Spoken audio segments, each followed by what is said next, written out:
আমি এখন দাঁড়িয়ে আছি বাউল সম্রাট ফকির লালন শাহের আগ্রাবাড়ির ভিতরে।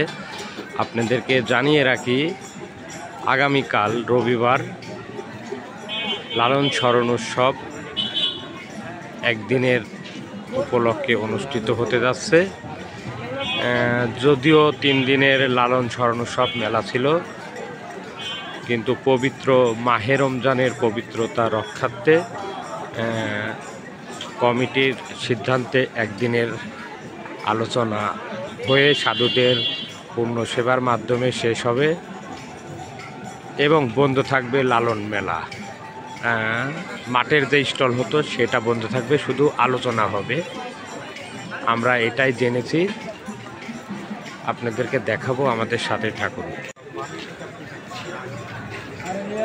একদিনকার মেলা উপলক্ষেও লালনে আলোকসজ্জা করা হয়েছে। পুরো লালন মাজার ঘিরে লাইটিং করা হয়েছে। আমরা একটু দেখাচ্ছি আপনাদের সেটাই। আর রমজান উপলক্ষে লালনে কিন্তু তেমন কোনো ভিড় নেই।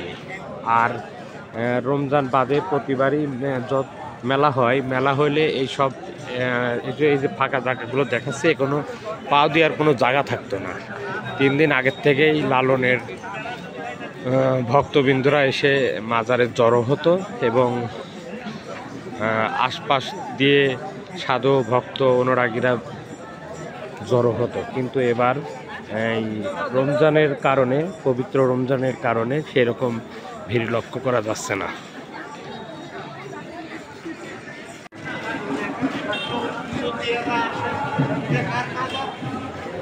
আপনাদেরকে জানিয়ে রাখি, কাল এই অডিটোরিয়ামের ভিতরেই আর কি আলোচনা সভা চলবে, আমরা জেনেছি।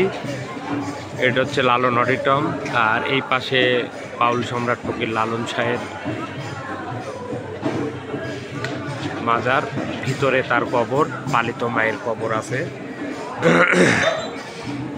একদিনের লালন মেলা উপলক্ষে লালন অনুসারী সাধু ভক্তরা এসেছেন।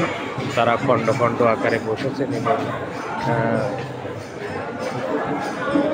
গানও হচ্ছে।